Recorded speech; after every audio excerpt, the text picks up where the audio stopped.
혹시 여러분 가운데에 사기를 치보거나 당해보신 분 계신가요? 예, 저는 사기도 쳐봤습니다. 부모님한테 사기 아닌 거짓말을 한 적이 있었습니다. 그리고 사기를 당한 적도 있습니다. 아시다시피 용돈을 얻기 위해서 문제집을 엄청 많이 산다 해가지고 그 가격을 부풀리거나 아니면 없는 문제집을 구입한다 해가지고 용돈으로 쓴 적도 있습니다. 그리고 학교 간다는 이유로 놀러 간 적도 있고 이런저런 부모님을 속이고 그리고 부모님을 아프게 한 적도 있습니다. 제가 사기를 당한 적이 있는데 제가 사실은 의심이 많습니다. 모습은 좀 뚱뚱하고 무디고 해도 굉장히 의심을 많이 하는 스타일입니다. 서울에서 전도사로 있을 때 한 분이 평일날 교회에 찾아옵니다. 이분은 주일날 교회에 등록해서 몇 번 주일 예배 참석한 분이었습니다. 얼굴낯이 있고 교회에 대해서 너무나 잘 알고 있었습니다. 그래서 의심 없이 이분과 함께 대화를 하게 되었고 이분이 담임 목사님께 인사를 드리고 싶다고 했습니다. 그래서 담임 목사님께로 안내해 드렸습니다. 그리고 안내를 받은 후 이분이 다시 사무실에 내려와서 함께 이야기를 하는데 정말 대단한 사람이었습니다. 예술의 전당에서 음향기사로 일하고 있다고 했습니다. 주일날 예배 시간에 목사님 설교가 너무너무 좋은데 마이크 성능이 목사님은 못 따라간다고 했습니다. 그래서 본인이 도와주겠다는 것입니다. 그래서 제가 목사님한테 보고를 드렸습니다. 목사님, 마이크 부품 하나만 바꾸면 우리 교회 마이크가 너무 좋아질 수 있다고 합니다. 그래서 목사님이 흔쾌히 승낙을 했습니다. 그래서 목사님이 당시에 20만 원이라는 돈을 저한테 주셨습니다. 그리고 이분과 함께 부품을 구입하러 다녀오라고 하셨습니다. 그리고 이분과 함께 부품을 구입하러 갔는데 거기서 사기를 당했습니다. 구로공단에 한 공구점이 있는데 자기하고 특별히 잘 알고 있는 공구점이랍니다. 그래서 이곳에 그 마이크 관련된 부품을 구입할 수 있다고 합니다. 근데 아시다시피 주차할 곳이 없어서 본인이 내려서 그 부품을 사러 올 동안 교회차로 계속 뺑뺑뺑뺑 돌아갑니다. 그 넓은 구로공단을 계속해서 돌았습니다. 1시간 동안 돌았습니다. 바보처럼 전화번호도 얻지 못하고 계속 1시간 동안 계속 돌다가 그분이 도저히 나타나지 않아 교회에 보고를 했습니다. 목사님, 그분이 보이지 않습니다. 그때서야 목사님이 한숨 푹 쉬면서 사기당했다, 다시 돌아오라는 것입니다. 정말 의심을 많이 하는 스타일인데 이야기를 하다 보니까 그 의심의 순간이 점점점 확신으로 바뀌기 시작합니다. 그리고 그분의 말하는 것들이 진짜처럼 보였습니다. 그러면서 느낀 점이 있습니다. 진짜 가짜들은 진짜처럼 보이기 위해서 엄청난 준비를 하고 완벽한 것을 우리에게 보여준다는 것입니다. 와, 20만 원을 사기치기 위해서 이분이 얼마나 노력했을까 저는 그때 생각했습니다. 당시에 새롭게 등록한 교인들의 명부를 다 알고 있었고 그분들이 살고 있는 집과 환경을 알고 있었습니다. 그 정도로 이분이 치밀하게 몇 주 동안 준비를 한 것입니다. 정말 그 사기를 당하면서 뼈저리게 느꼈습니다. 우리가 아무리 의심을 하고 잘 준비한다 하더라도 우리를 속이려고 하는 사람을 막기가 힘들다는 것입니다. 그러면서 정말 이 세상에 사기꾼이 많을 수 있겠구나. 정말 이 세상에 거짓된 사람들이 많이 있을 수 있다는 것을 배웠습니다. 그러면서 이 세상의 수많은 교회 중에도 하나님 앞에서 참된 교회가 있을 수 있고 참된 교회처럼 보이는 가짜 교회가 있을 수 있다는 것도 알게 되었습니다.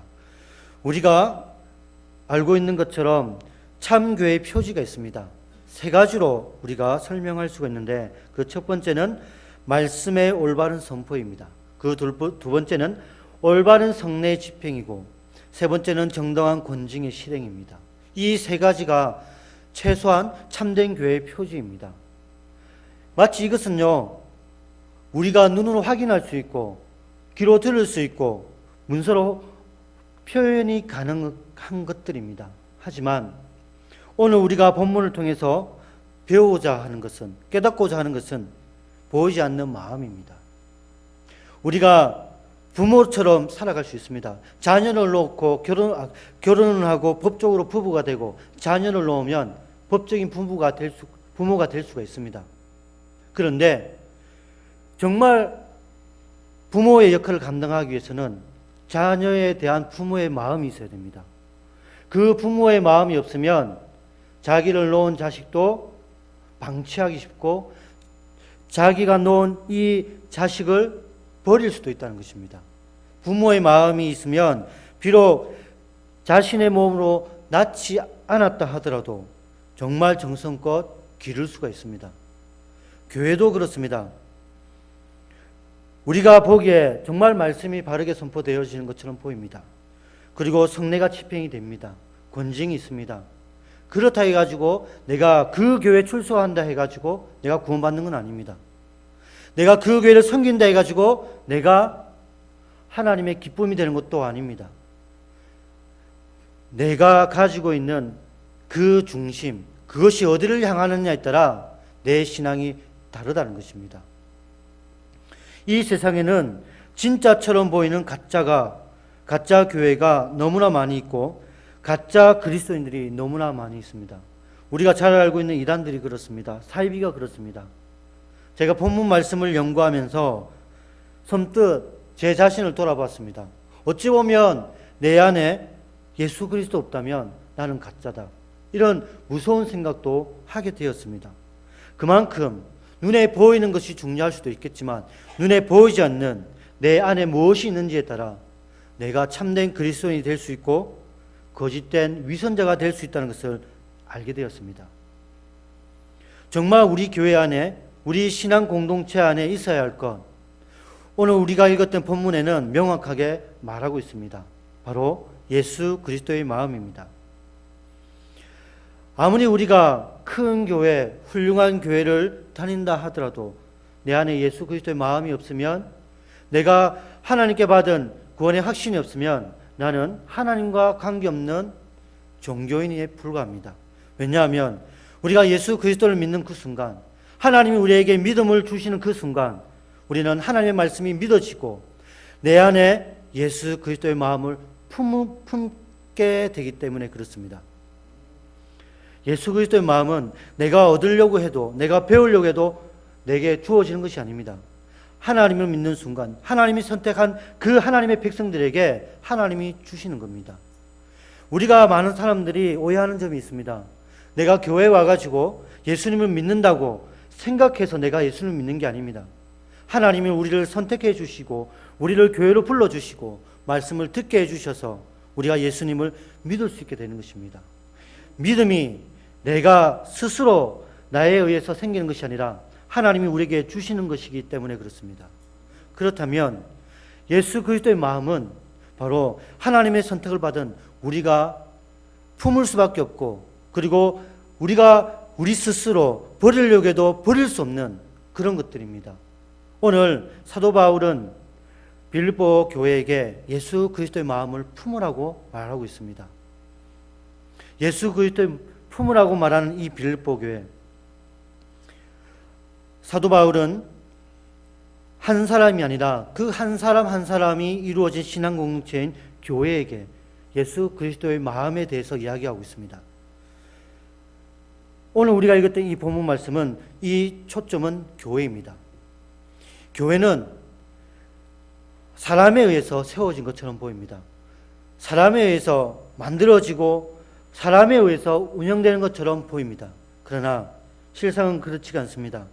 교회는 예수님이 이 땅에 남겨 놓으신 유일한 공동체입니다.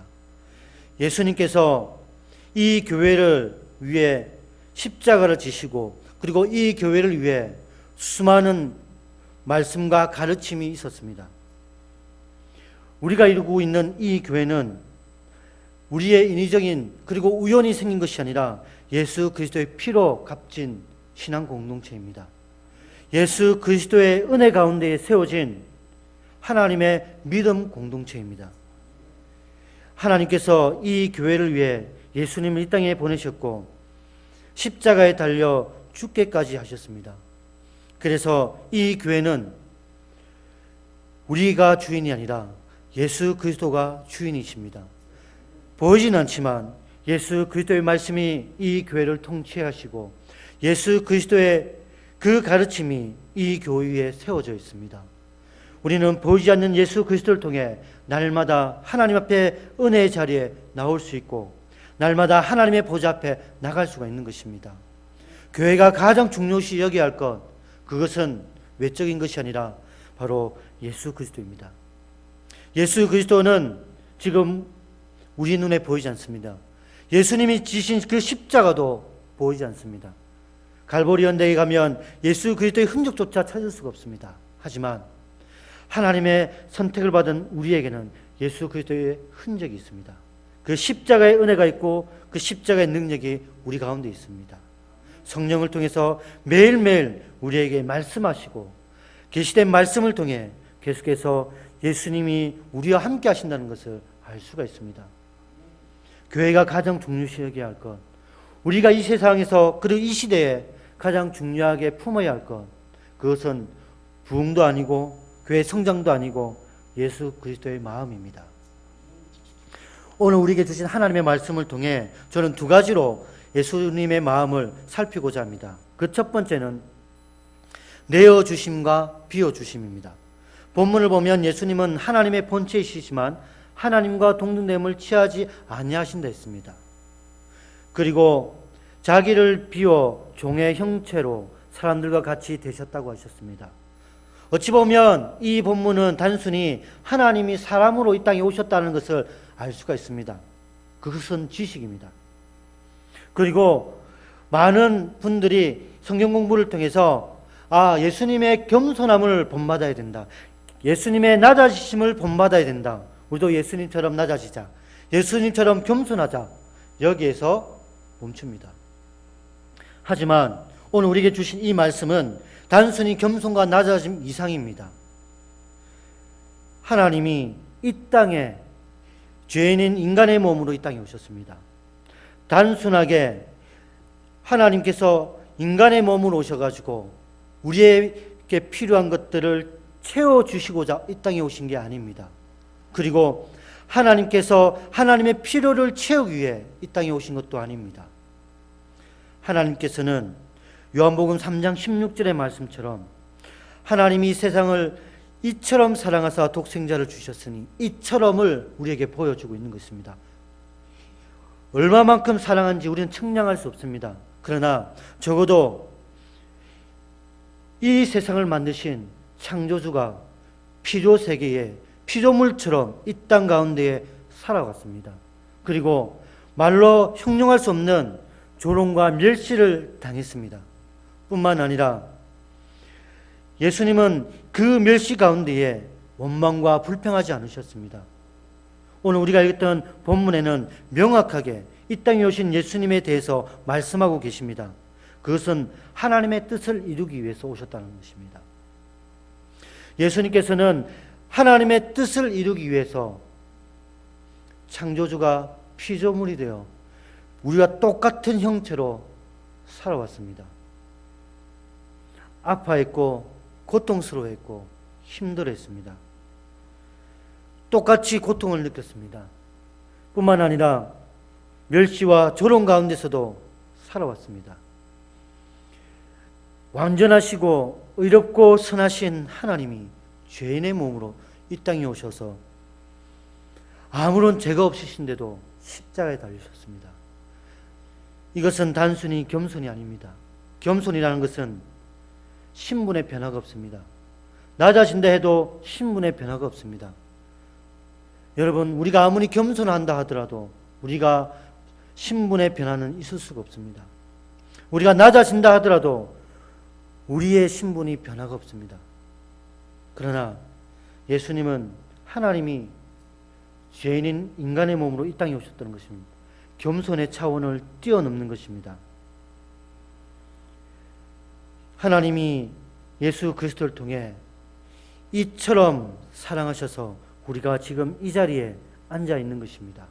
하나님의 자녀로 살아갈 수가 있는 것입니다. 그리고 두 번째로는 예수님의 죽으심입니다. 예수님께서는 사람의 모양으로 이 땅 가운데 오셔서 십자가에 달려 죽으셨습니다. 성경에는 복종하셨다고 되어 있습니다. 쉽게 말해서 예수님께서는 하나님이시지만 다 버리시고 낮추셔서 우리에게 찾아왔습니다. 그러나 우리는 이 예수님을 메시아로 인정하지 않았습니다. 이 예수님을 우리의 구원자로 여기지 않았습니다. 오히려 조롱했고 오히려 멸시했습니다. 침뱉고 죄인으로 취급해버렸습니다. 우리가 예수님을 십자가에 매달았던 것입니다. 죄인인 우리가 의로우신 예수님을 십자가에 달려 죽게 만들었습니다. 그런데 희한한 것은 예수님께서는 십자가에 달려 하신 말씀이 아버지 저들을 사하여 주옵소서.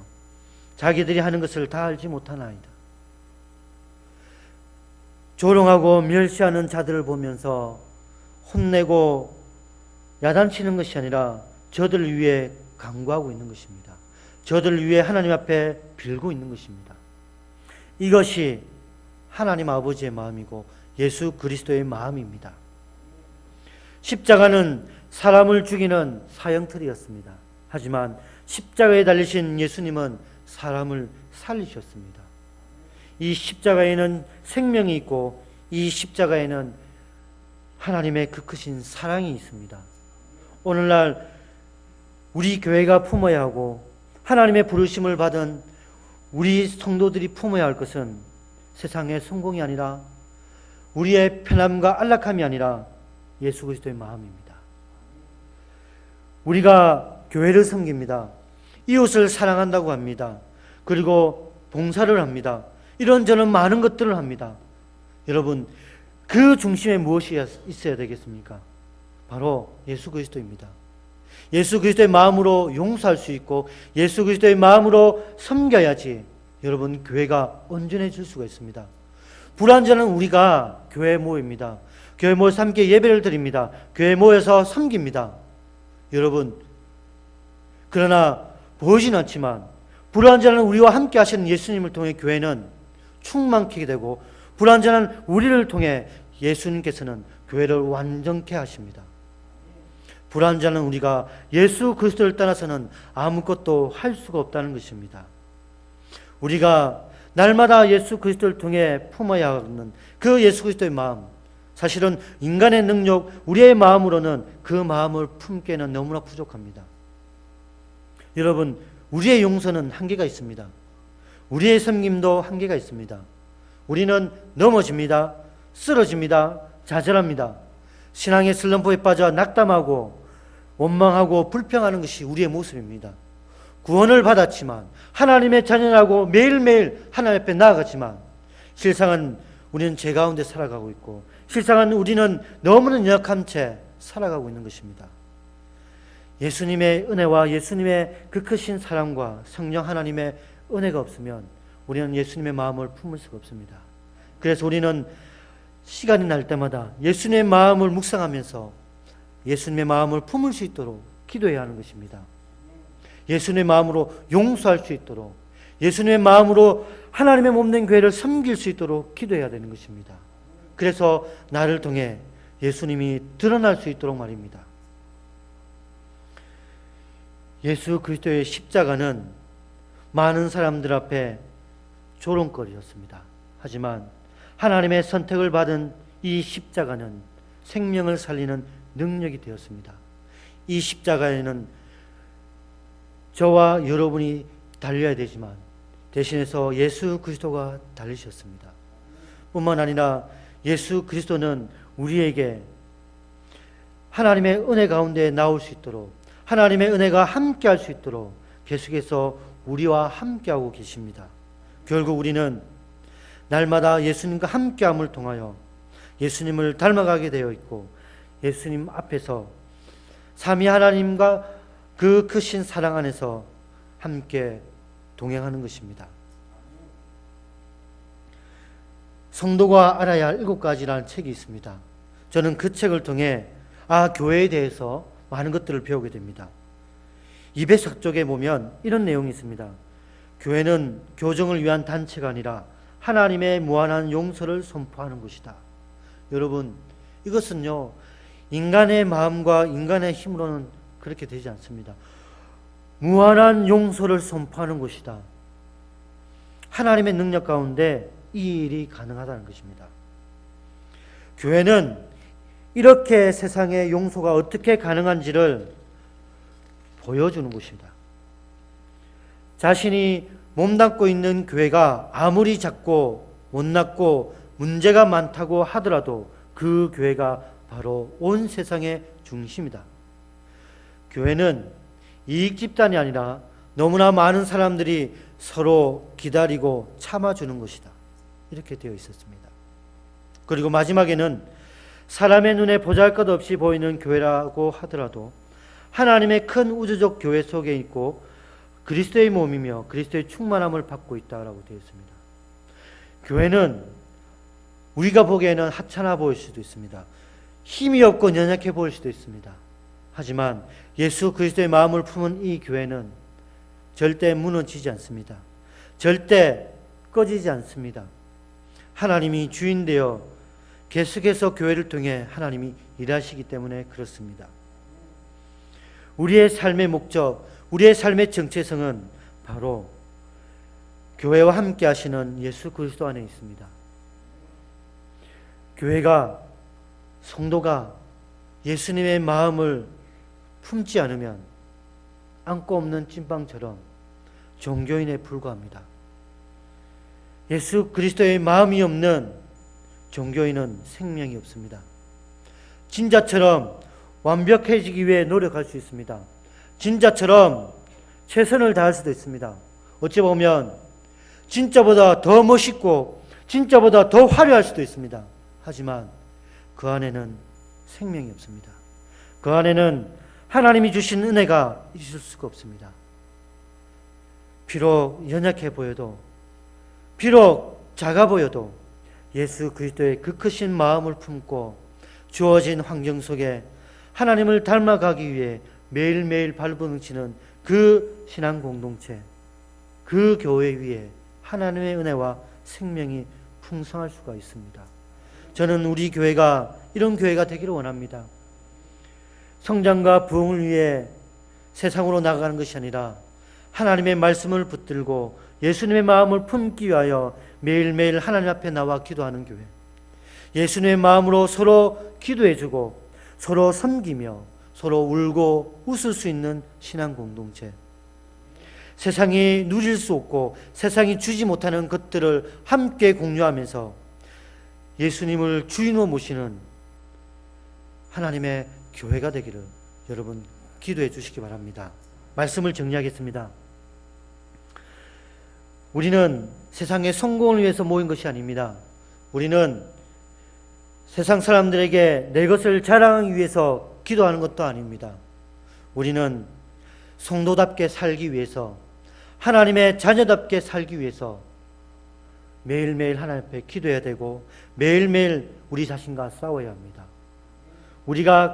우리 가슴에 절대 놓지 말아야 할 것, 그것은 예수 그리스도의 마음입니다.